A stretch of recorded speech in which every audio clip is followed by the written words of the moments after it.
Hello అండి. అందరూ ఎలా ఉన్నారు? Welcome back to my channel. చాలా రోజుల తర్వాత నేను తలకాయ కూర వండుతున్నానండి. యాక్చువల్లీ స్టార్టింగ్‌లో తలకాయ కూర అంటే అబ్బో! ఇది ఎలా తింటారు అసలకి? ఎలా వండుతారు? అన్న డౌట్ ఉండేది. కానీ తర్వాత డెలివరీ టైంలో ఇదే నాకు ఎక్కువగా పెట్టారన్నమాట. సో, అప్పుడు టేస్ట్ తెలిసింది. సో, ఫస్ట్ నేను ఆయిల్ వేసుకుంటున్నాను. దీంట్లోనే మనం ఆనియన్స్, ఇంకా పచ్చిమిర్చి, ఇంకా కరివేపాకు గూడా వేస్తున్నాను. సో, ఆనియన్స్ నేను కొంచెం పెద్ద ముక్కలుగానే కోస్తున్నాను. ఎందుకంటే కుక్కర్‌లో మనం కుక్ చేస్తాం కాబట్టి. సో, ఇలా కలుపుకోవాలి.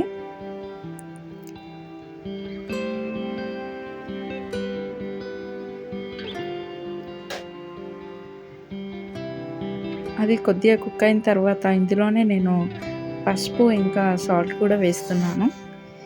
ఇలా వేస్తే ఏంటంటే ఆనియన్స్ తొందరగా వేగుతాయన్నమాట. ఇదొక చిన్న టిప్.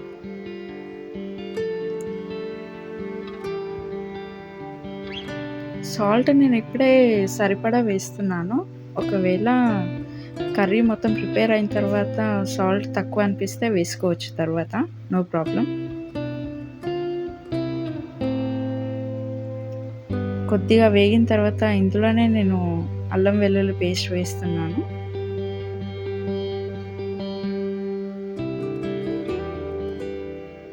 తర్వాత ఇందులో ముక్కలు వేసేసి ఇలా వెంటనే కలుపుకోవాలి. కలుపుకున్న తర్వాత ఒక 5 మినిట్స్ వరకి కుక్ అవ్వాలండి. తర్వాత ఇందులోనే నేను టమోటాలు చిన్న ముక్కలుగా కట్ చేసి వేస్తున్నాను. టమోటాలు వేస్తే ఏంటంటే కొంచెం గ్రేవీ లాగా అవుతుందనమాట. లేకపోతే ఓన్లీ పీసెస్ లాగా అవుతది. సో, ఇందులోనే నేను కారం పొడి వేస్తున్నాను. కారం కొద్దిగా ఎక్కువగా వేస్తున్నాను. అండ్ ఇందులోనే నేను గరం మసాలా పౌడర్ కూడా వేస్తున్నాను. ఒక స్పూన్ అయితే సరిపోతుంది.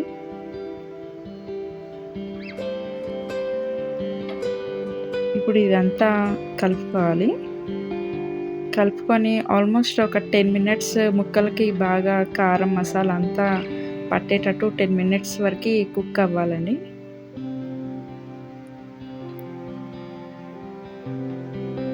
ఇలా ఉడుకుతున్నప్పుడు ఏం చేయాలంటే నేను వాటర్ పోస్తున్నాను. మనకి ఎంత అయితే దీని గ్రేవీ అవుతుందో కొద్దిగా ఎక్కువగా వాటర్ పోస్తున్నాను.